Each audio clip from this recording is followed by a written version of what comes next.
Welcome back to the Willy Bragg Show, everyone. Guess who's here? Shane. Shane Coughlin. So, welcome back, Shane. Thank you. Thanks for having me back again. All right. Finally, after a couple of weeks, stuff happens. I mean, from all It does. ends. Yeah.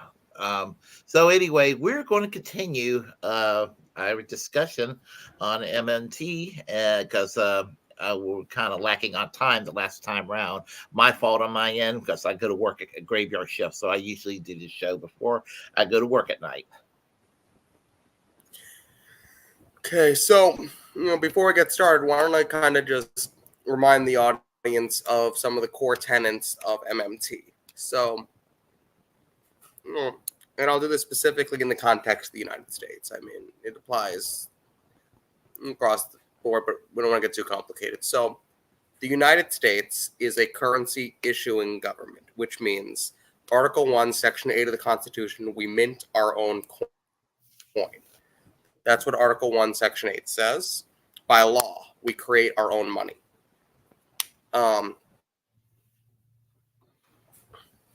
Not to get too complicated, we do not actually borrow money. The bonds, that's all actually something else. A little bit more complicated. We don't need to get into the mechanics of that, but we issue our own currency. There is no debt we cannot repay because we issue our own currency. And the national debt and the deficit are not exactly what people think they are.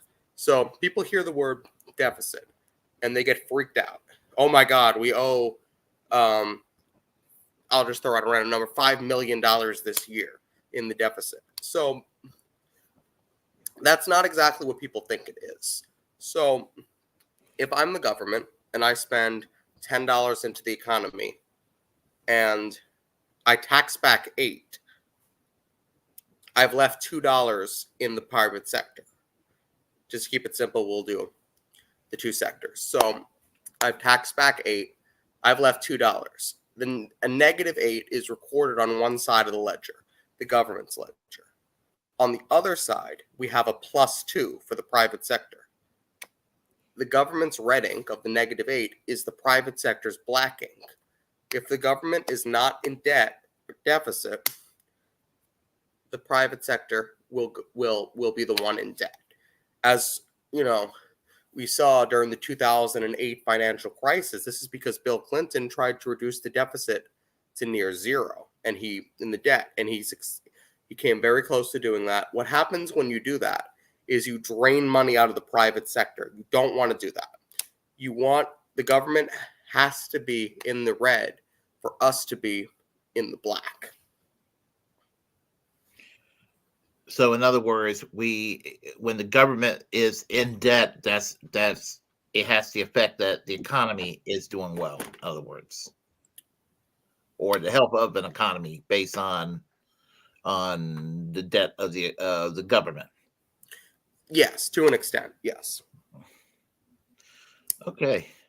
Yeah, I never look at it. I never quite saw it from that perspective, and I fell into the trap that you talked about deficit versus debt and all of that, and I guess that's an easy trap to fall into. It is. Yeah.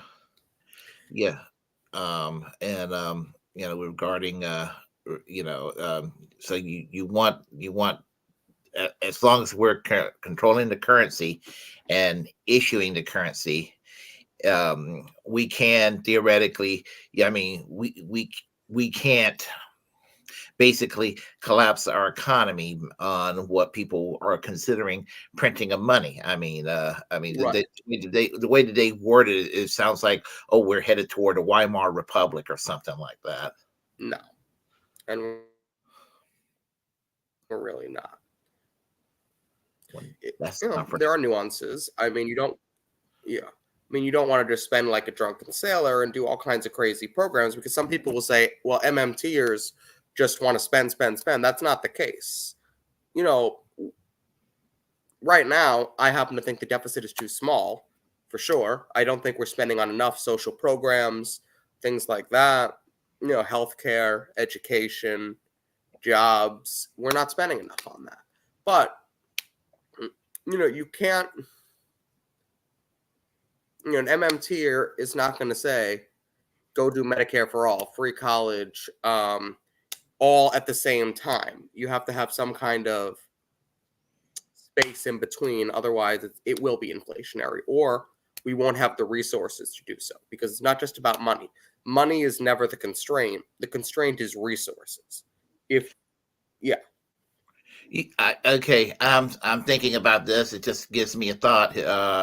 Um, in This is historical, and a lot of people are not aware of this. So, in the province of Saskatchewan in Canada, in 1944, the Cooperative Commonwealth Federation was elected, one of the first social democratic governments in the Western Hemisphere, and they were able to turn that province into a mini Norway or mini Sweden and not go into extreme debt, for example. So I mean, I don't know if they were using, I guess with the MMT method, basically they were known basically to be generous with their version of a welfare state, but they managed to keep spending responsible and under control without going into the extreme debt that people are fearful of. The worst case Which scenario. country is this? It was the province of Saskatchewan in Canada. Okay. So and that model became basically the model for where Canada would become, what it is today. The better part of Canada. Here's the thing with that. Yes, you can let's explain it. So, okay, let's look at Canada. So Canada has, I think they call it a central government. I don't think they call it a federal government. I could be wrong. But Canada has their central government, and then they have their provincial governments. At the central government level, when the government spends and taxes back, they delete the money. They don't need the taxes to make payments. It's just to drain money from the economy. That's at the top level. At the provincial level, they actually do need to collect taxes to pay for things, because the provinces of Canada, much like the states in the United States, do not issue their own currency. So you can actually absolutely do a lot of programs where you get, on a provincial level or a state level. You've seen some of the things done in Minnesota with the free school lunch programs and things like that. You absolutely can. Vermont does a ton of, amazing social programs. The issue is you're constrained by your budget and your tax revenue at the state or provincial level. You can do so much more at a federal or central government level than you can ever do at a state or provincial level. It doesn't mean you shouldn't do any programs there or whatever, but you can just do more at the top levels, because creating money is not a constraint. Okay. I get what you're saying. So I guess they're doing. I guess what's going on in Minnesota and Vermont is, I guess, it's the same relationship between the federal government. I think it's called the federal government in Canada. Canada? Yeah, I think it's referred to as the federal government. I know that they talk about the federal parliament, things like that, and I know that spending is mostly on a provincial level in Canada. Like the Medicare for all, their Medicare system is, I think, half of it's funded by the federal government, and the other half is funded by the provincial government. I think that's the arrangement that they have. Right, and you don't have to do that. The parliamentary government could actually fund the whole thing, no problem. Okay. Yeah. Because if we were to do that here, I could see some not so progressive states starving their own state program to be aha, gotcha, it doesn't work kind of attitude. So I do say it needs to be fully on a federal level myself. Right. The issue becomes, the federal government can never run out of funds. The states can. So if you're saying we're only going to fund 50% from the federal government and the state has to cough up the other 50%, that means the state is reliant on tax revenues, unlike the federal government, And there's all these laws with tax revenues, corporations move in and out of the states. There could be issues with that. And this is not me saying for those state-based movements to try to get Medicare for all, don't do that. Yes, obviously, do that if you think that it's a good path. I happen to think it's a good path, to try to pressure. But just know there's limitations to what you're going to be able to do with the state budget as opposed to a federal budget. Yeah, there is one town in the United States that actually has a Medicare for all plan, is in Montana. And it has something to do with cancer that was being spread, and I don't know the details of it, but of industry, and it was so devastating that the U.S. federal government created a circle around this town and made it a Medicare for all city. So everybody who lives there, they can have basically experience the same positive aspects of living in anywhere in Canada in that regard. But anyway, I just thought I'd toss that out. Absolutely. Yeah. So it can be done, folks. It can be done. So anyway,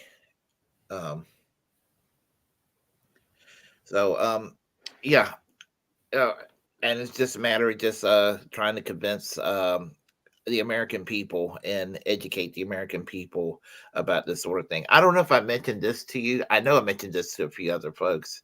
At my previous job, I had a coworker who was a hardcore anarcho-capitalist style libertarian, Austrian school, Mises, whole 9 yards. And he actually asked me if I knew about MMT. And I told him I was kind of getting very familiar with it. And he said that I'll put it this way: if you could convince this guy that MMT is anywhere near close to a good idea,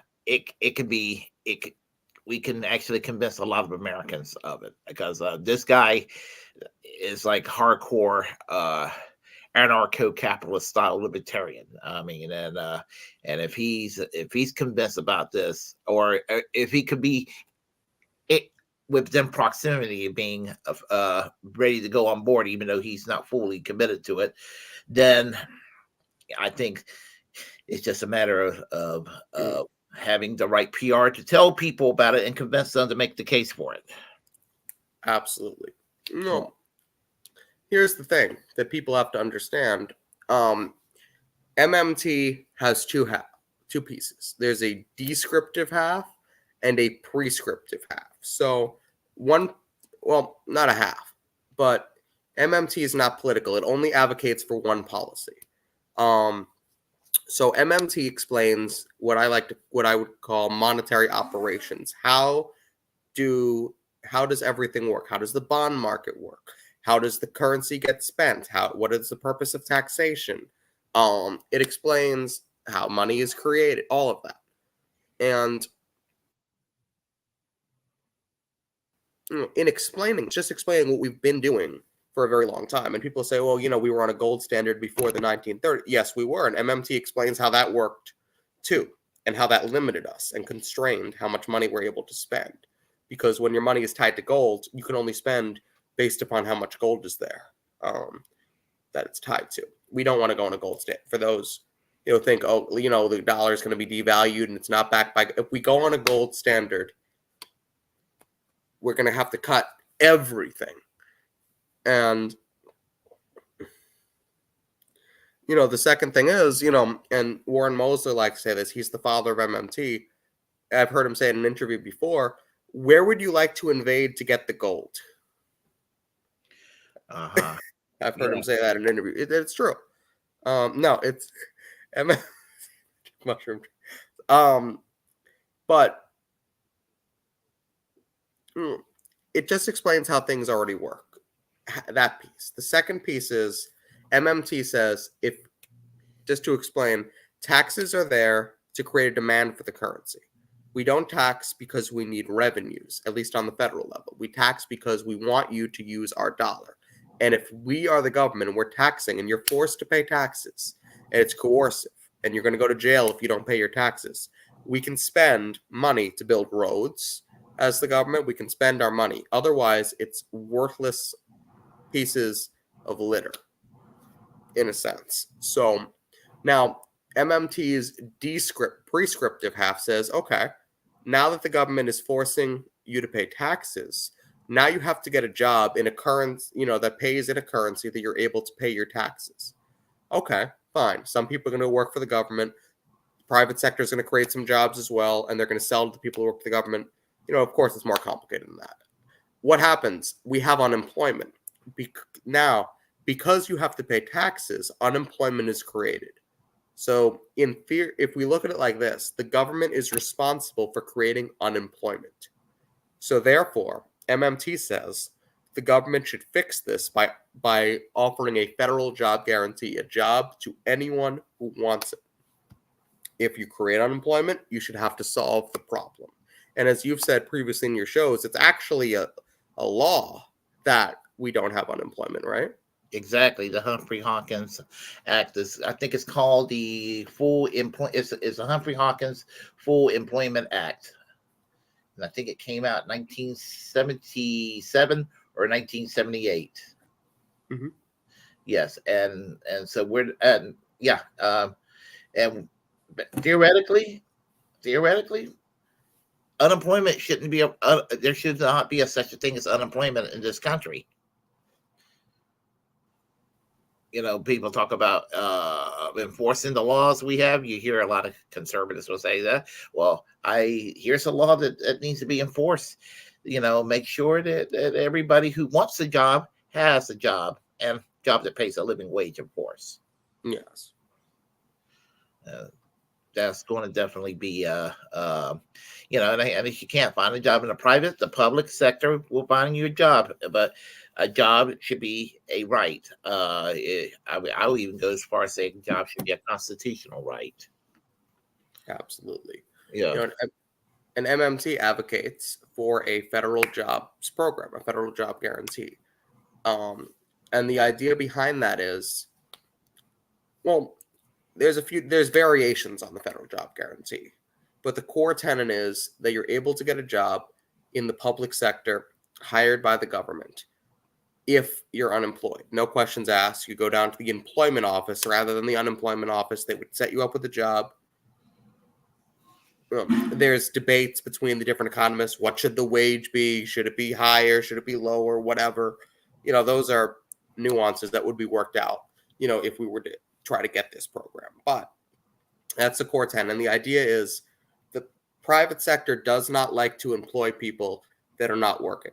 Think about this. If you haven't had a job in 5 years, it's going to be much harder for you to get a job than even the person who's just been working at McDonald's for a year, because the private sector likes to employ people who are already working. If we have a federal jobs program, you get unemployed, there is not really much of a gap in between you losing your job for whatever reason. Could be just you're laid off. Fine. You go to the public sector, to the federal jobs program, you get a job. You work there. If you like it, you could stay. Nobody's going to stop you. But you could also transition back into the private sector much easier because there was no lapse in your employment history and you weren't unemployed for a significant amount of time.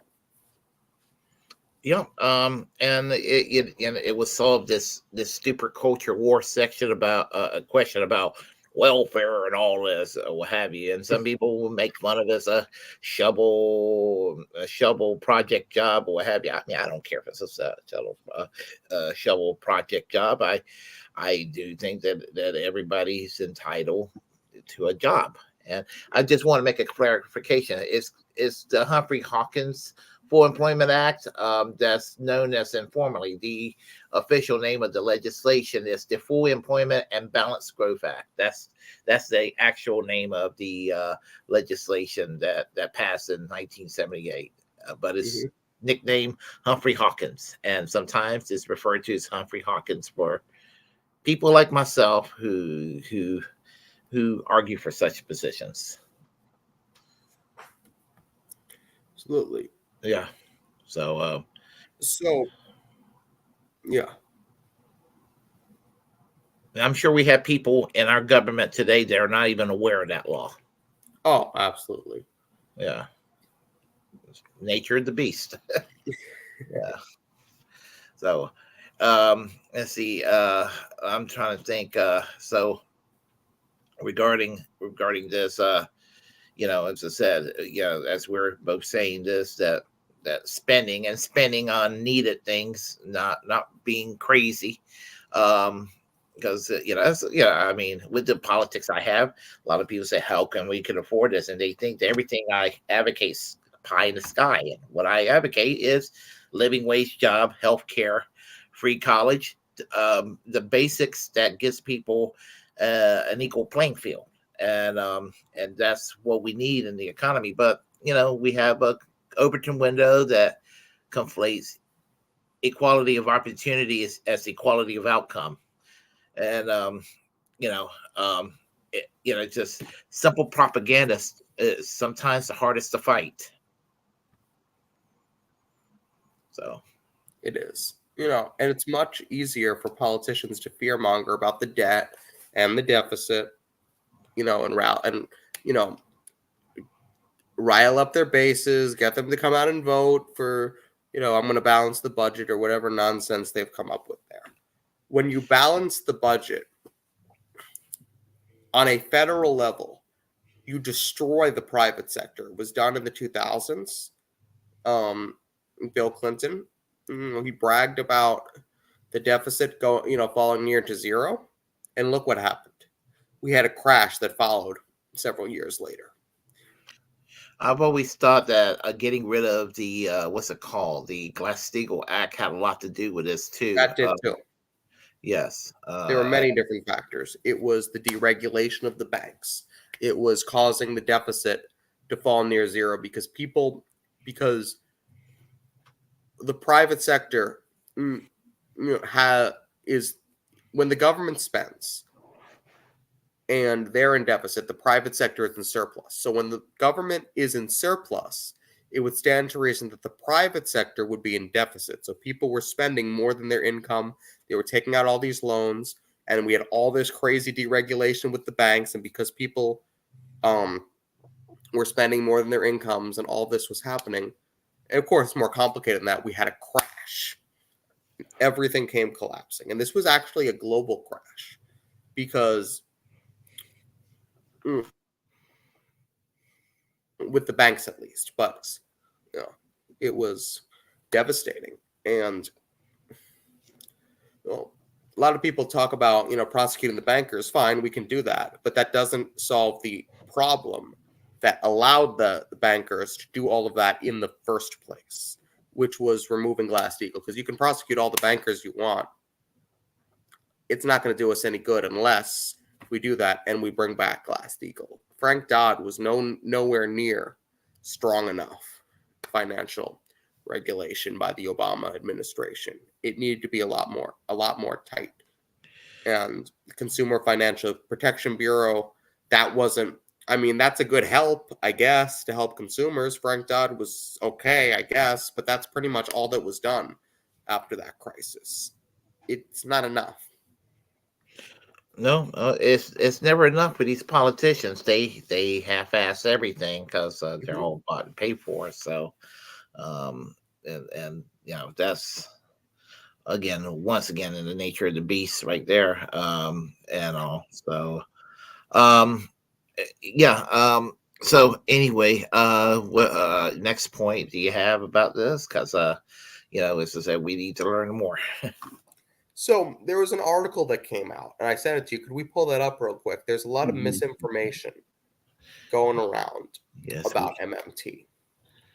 And this article is written by someone who clearly does not understand MMT. The issue is you can argue against MMT, absolutely, but do it in good faith. Don't make up things that MMTers have to say. And don't just...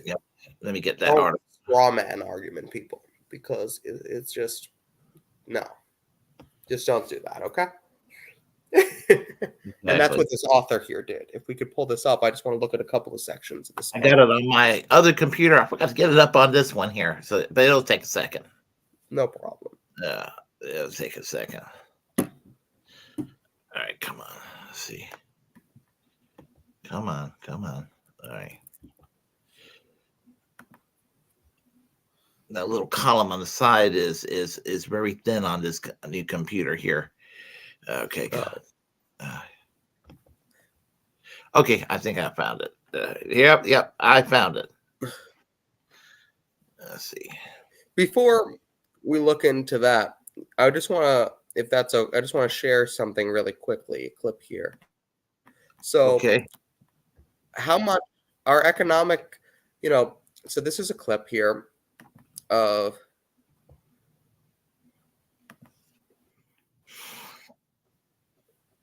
Mm-hmm. Can you see that? Here, you want to add that in? I will do that. So this is economic advisor, and he knows. This is a clip from, just to give credit, from the Finding the Money documentary by Maren Poitras, and she went around and interviewed a whole bunch of people. This is someone who is the chair of the Council of Economic Advisors for the president. So he should really know how the economy works. He should know what MMTers are saying too, even if he disagrees with it. Whether he agrees with it or not, he should know, right? If he's the chair of the economic advisor for the president. This is what he has to say. The U.S. government can't go bankrupt because we can print our own money. It obviously begs the question, why exactly are we borrowing in a currency that we print ourselves? I'm waiting for someone to stand up and say, why do we borrow our own currency in the first place? Like you said, they print the dollar. So why does the government even borrow? Well, again,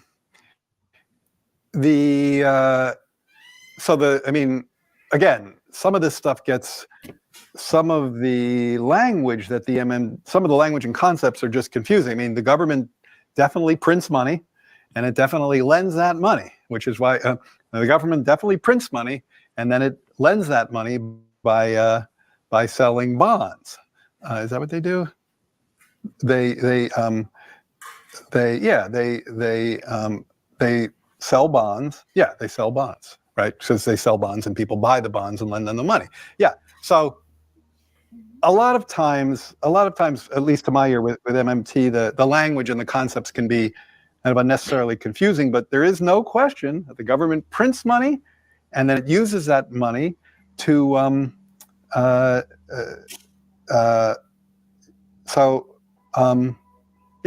guess I can't really talk. I don't get it. I don't know what they're talking about. Because it's like the government clearly prints money. It does it all the time, and it clearly borrows. Otherwise, we wouldn't be having this debt and deficit conversation. So I don't think there's anything confusing there.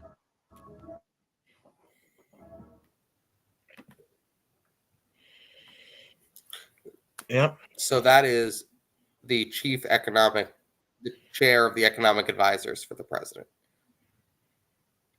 Although he's actually, to be fair to him, he's actually one of the better economic advisors the president has. He's more progressive, so to speak, on certain things, but he doesn't get it. You heard him there. Yeah. He looked like he was kind of struggling there, listening to him and all that. And so as far as borrowing, lending to ourselves is certainly a hell of a lot better than relying on debt, paying back debt to another country. And so there is that. I guess we'll have to restructure how we do our trade to protect our manufacturing base as well. I guess it goes into that, right? Yes. And, when you talk about borrowing, I'm going to try to, I'll try to explain this in the simplest terms. So when it comes to borrowing from another country, let's say China, because everybody likes to say we owe China millions of dollars. Okay. Or trillions of dollars, whatever it is. When we trade with China, they send us stuff. They'll send us cars. They'll send us whatever they'll send us. we might send them some stuff too, but they send us more stuff. So we send them more. We send them money for our stuff, US dollars, which we've already created. So we've sent them US dollars. They've given us more stuff. We've given them money. Now, China, they've got a couple of different choices. They can keep that money as cash. That's fine. They can have it. They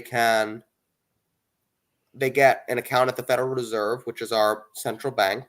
They can have a securities account, which is like a checking account. They have these securities accounts, or they could have one that's more like I'm sorry. The securities account is like a savings account. They could have that. Now, savings accounts accrue interest. So if you're China and you've gotten $1 billion in a trade, do you want to keep that as just, sitting in your account at the Fed? No. You want to transfer that to more of a savings account situation, and you want to accrue interest. So they'll call up, the Central Bank of China will call up the US and they'll say, hey, we want we want to have an interest-bearing account. So now, the only thing that happens is China gets their account, which is a savings account. Now, when that bond comes due, we mark up the number in the account to a higher number. That's it. That's how we pay the debt to China. We change the number in their bank account. It's not scary, right? When you know what we're actually doing, we're just marking numbers up and down bank accounts. That's all. And it's our money that we're creating every single time. So we don't have to worry about not being able to pay the national debt. We can pay any debt we can issue because, first of all, it's our own debt. We don't accrue debt in any currency that is not our own. Then it would be a problem because if we had debt in yen, we don't issue the yen. We would have to go get yen to pay the debt. And in some instances, that's not a problem either. But, we don't want to accrue debt in yen because we don't make yen. Okay. Okay. I think I see what you're getting at there. So, in your view, with the current debt with China, to put it on simplistic terms for me, how are we in it as far as being concerned with our trade status with China and the debt that we owe? How much in the hole are we? We're not in the hole at all. We're not. We're not, because once again, when the debt to China comes due, we just mark up the numbers in their bank account. That's it. Oh, okay. Every single time. They've taken the money they've gotten from us in trade and they've purchased a savings account, which is a bond. When the bond comes due, we mark the number up by the amount we're supposed to mark it up, and that's it. We can't go broke because it's our money that we issue. We can always afford to pay China. Oh, okay. All right. I it's funny because I mean, what I've been told about how they have us buy the balls all the time with the terms of what we, supposedly owe them and everything. It's just kind of like, how do we get ourselves into this mess? And even saying this is not an attack on Chinese people or what have you saying this. I mean, it's just how do we let another country take advantage of us like this? I mean, of course, we are no strangers to taking advantage of other countries, which is wrong. But as I said, this is the line that we've been fed for many years. Yes. Propaganda is one hell of a tool. In a sense, China can only do what we allow them to do with the money. So if they say, hey, we want to buy a missile, no, you're not buying a missile unless we want them to, for whatever reason. But we can tell them, no, you're not buying that. Or yes, you are buying that. They can only do with the money what we approve them to do with the money. Because I used to look at the economic relationship between the United States and China, is that maybe if they're trying to pull one over us, that it is dangerous on their part, because if we go down, they go down with us. So economic mutually assured destruction, I guess you could say. Yes. And a lot of people worry all the national debt is all the money that's been spent into the economy by the government and not yet taxed back. That's the bond market. That's all the money that's been spent. That's all the deficits tallied up. That's all it is. It's all the money that's been spent by the government and not yet sucked back out. Right. Okay. So All right. that's the bonds. We don't have to issue bonds. We don't have to do it at all. Or we could have them. Some MMTers just want to have them at 0% interest, and that's fine. But we don't have to have bonds at all. We don't have to be selling bonds to China. We choose to sell bonds. They're kind of, I guess you could say, it's a leftover device from the gold standard in some ways. Oh, it's a way to try to continue the gold standard without actually having a gold standard. It's a self-imposed constraint. When we spend a certain amount of money, we sell a certain amount of money in bonds, only because the law says we have to. We could change that law. In the same way, okay, so let's take Social Security, for instance. So they say there's a trust fund that it's going to go broke. It's going to be, no. The only reason we have to worry about the Social Security trust fund, and FDR has said this. FDR said he put a tax on Social Security so no one could ever scrap his program, and it wasn't economical. But, okay, let's look at the Social Security trust fund. We have to, when certain taxes are collected, payroll taxes, there's a spreadsheet. It's a spreadsheet that tallies, how much was collected. Of course, they're all deleted anyway. But this spreadsheet is the only amount of money we're allowed to spend on Social Security. What was collected from those taxes. We don't need them. That's only because the law says we can only spend that much. Just change the law to say Social Security gets paid out. Everything that all these constraints that people are talking about are self-imposed constraints. The government is like shackling itself to the wall, and it doesn't have to do that. Okay. So you're saying there's no Social Security crisis. And I have my own reasons for saying that we may not be in the Social Security crisis that people claim that we're in. So, yeah. No. Change the law. Change the law to say that the money will be issued at the time of each benefit, or whatever you want to word it. And we have no crisis anymore. That's it. Yeah. I've also said that there were other factors that will keep Social Security solvent, and we are having an immigration class in this country that pays into Social Security if they're not going to get it, which is kind of unfair for them.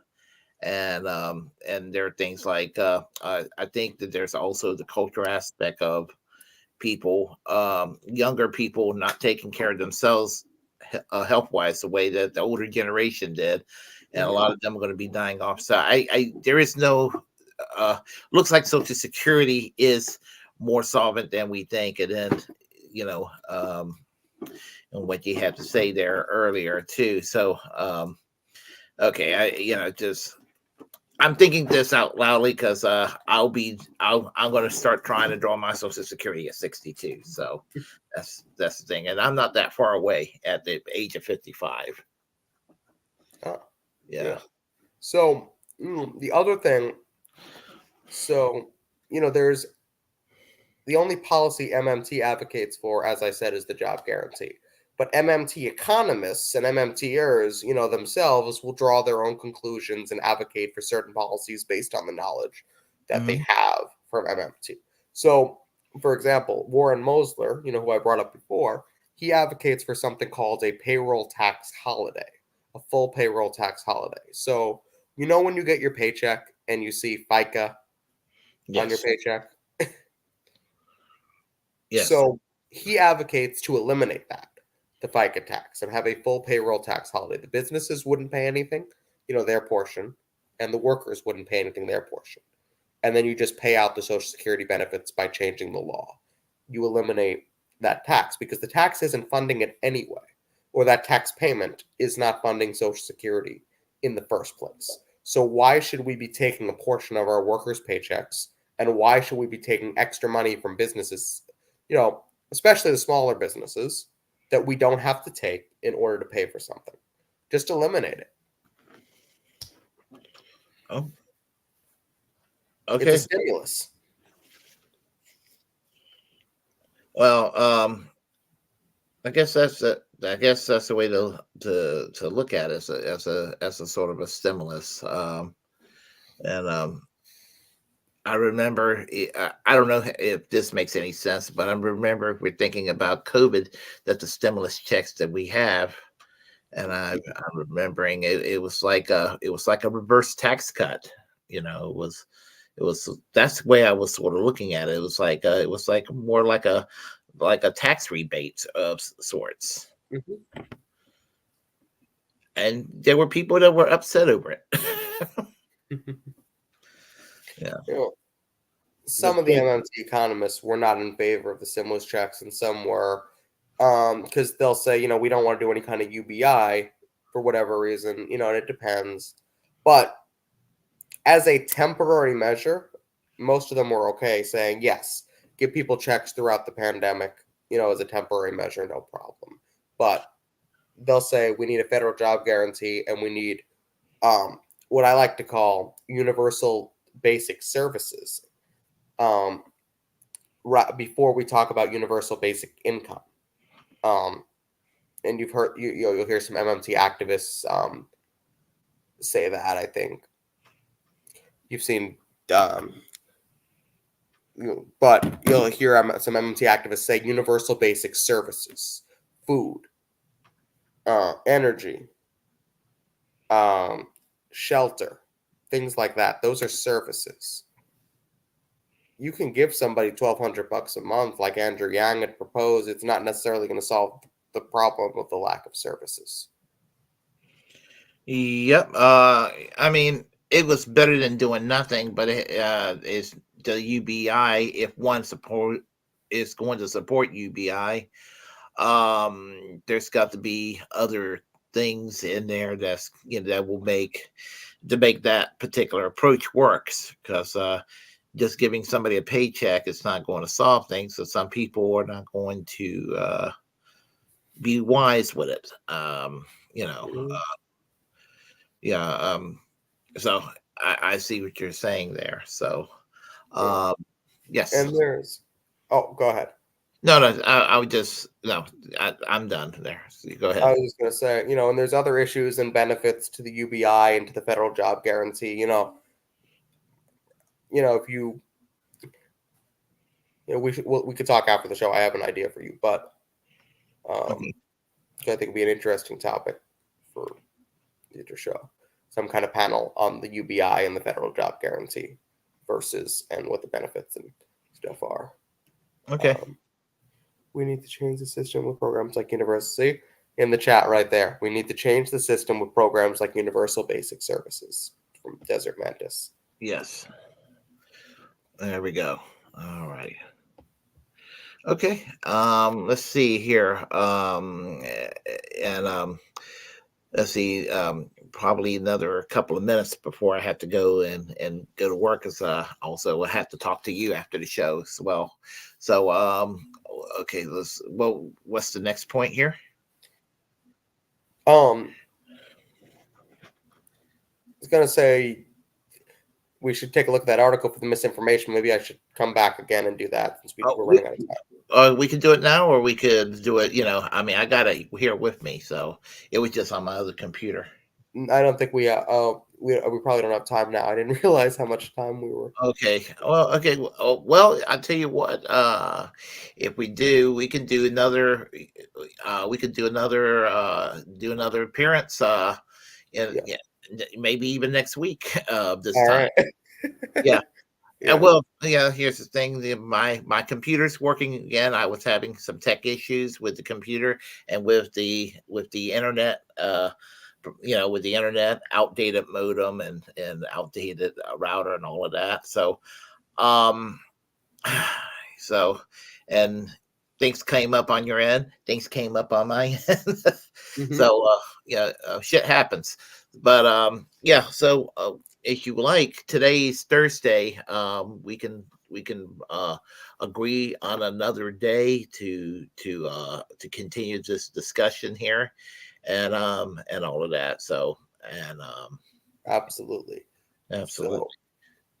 And we could do that offline. Here's what I'll say for those in the audience who, or the listening audience who are interested in MMT and economic policy, I'm going to recommend a couple of things. So I'm going to recommend The 7 Deadly Innocent Frauds of Economic Policy. That's a book by Warren Mosler. It's really a pamphlet. It's very, very short. It's one of the first things I've read on MMT. It's not technical. It's written in layman's terms. It's a good book. Another book, which is also on Audible, is called The Deficit Myth. That's by Stephanie Kelton. Excellent book. Another one, if you want to learn more specifically about the federal job guarantee, there's a book called The Case for a Job Guarantee by Pavlina Chernova. And that book is also on Audible. And for those of you who like to listen, it's a short book.